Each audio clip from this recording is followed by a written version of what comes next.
Naujas mokinys, sėsk prie fortepijono. Mano dukra tavi moka, o tu motina, ateik į virtuvę, pažiūrėk mano mirusios žmonos nuotrauką. Nereikia aš. Ne, nuotrauka ji nemirusi, tik merdi.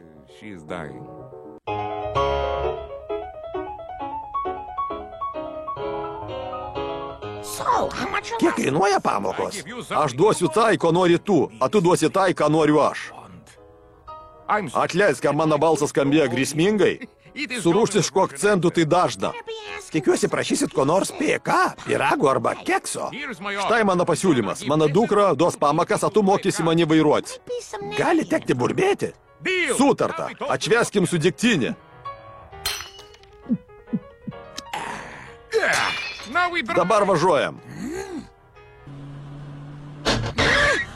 Ką darai?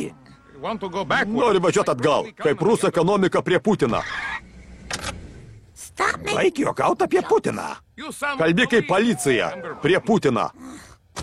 Jei kalbam apie policiją. Atsiprašau, pareigūnas. Regis mano teisės šių laisvų džinsų kišeniai. Amerikos policija taip nedirba. Pagaliau, žmogus, kuris supranta, ką reiškia sustabdymas.